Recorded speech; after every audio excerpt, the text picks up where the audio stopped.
Yes, there he is. Will you please welcome Don Yansen?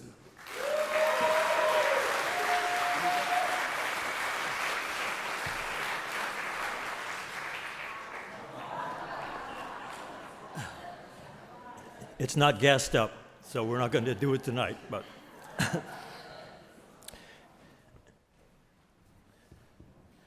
I left home September 5th, 1959, planning never to return.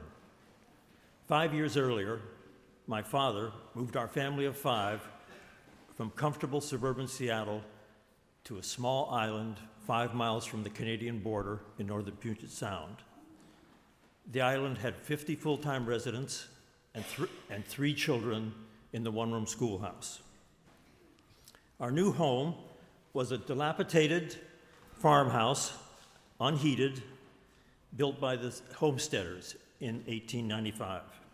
There was no running water, no indoor plumbing, a hand-cranked telephone, 20-party line, and a two-seated outhouse about 100 feet down the hill. Everything needed fixing. 5 miles of falling down fences, collapsing hay barns, homestead itself.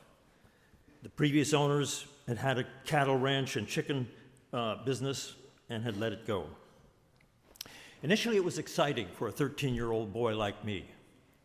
Chance to show my muscles, living the rural farm life, felling trees, chopping wood, driving tractors, pickup trucks, hunting and fishing year-round. But by my mid-teens, the little house on the prairie had become my nightmare. I was lonely. There were no other teens to talk with. With a father whose parenting style was my way or the highway, and an evangelical Christian mother, immense unspoken frustration brewed. I felt imprisoned. By 16, I was obsessed with getting as far away from the farm as possible, but I was afraid to tell anyone. So I began living two lives, a fantasy life full of interesting people, lots of teens, and the real me. Daily, I went through the normal routine of farm life like a robot that dreamed. In the fall of '58, I applied to MIT, and much to my joy and my father's amazement, they accepted me. From the moment of my acceptance, I gyrated between completely terrified and ridiculously euphoric. One moment, I pictured myself stepping to the podium in Sweden and accepting my prize in physics.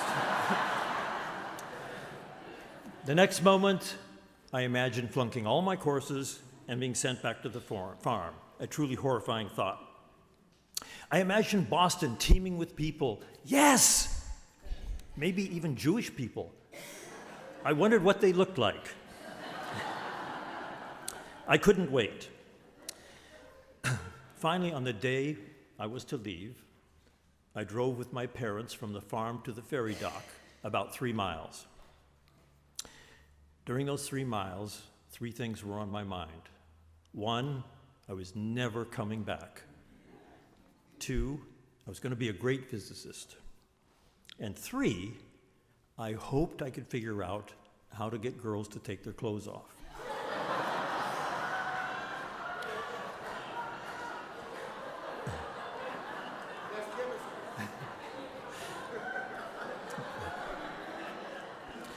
Because at that point, I knew a lot more about cattle than girls. Beneath those thoughts, an ominous voice whispered, "You can't manage your life away from the farm." That voice was never far away.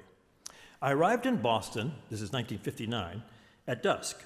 I got out of my cab, Kendall Square, opened the door, and was greeted by a blast of nauseating air, soap, Necco chocolate, and soot.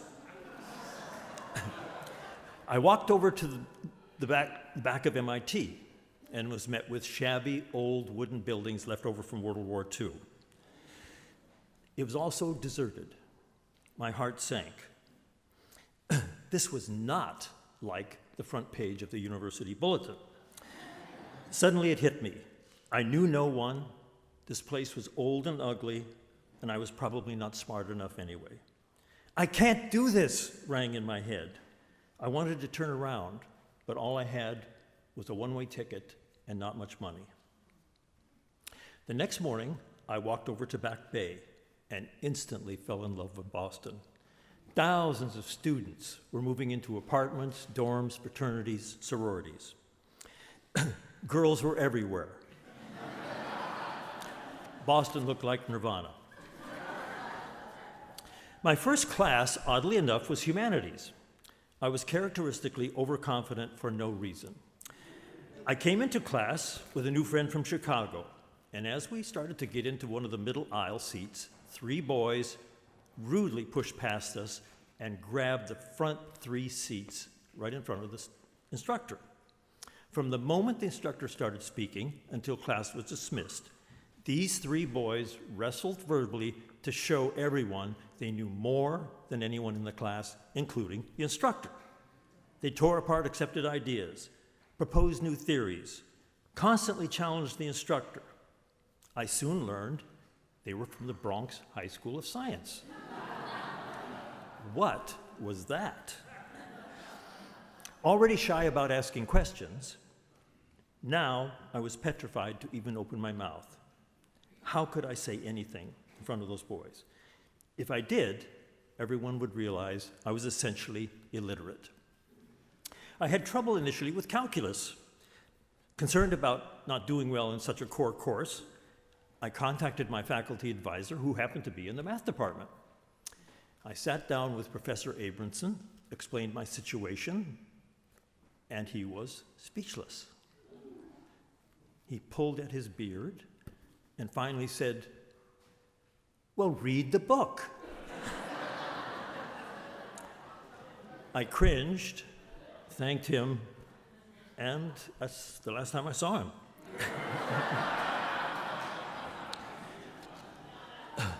Walking back alone across the Harvard Bridge to my apartment, I thought about going back to the farm.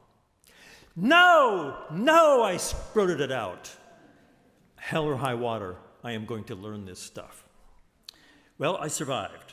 I didn't grow to love my college, but I really loved my new home, Boston, and the people that came to live here. I realized most people have their farm or their calculus. Though I moved 3,000 miles away, parts of the farm, and my parents, of course, are still with me. Last summer, I took my 2 oldest grandsons on a hike from the farm, a hike I often did as a teen when I needed alone time. It was west down channel through unbroken primeval forest. We walked under huge Douglas firs over sunny knolls with 6-inch thick moss. Deer trails were everywhere.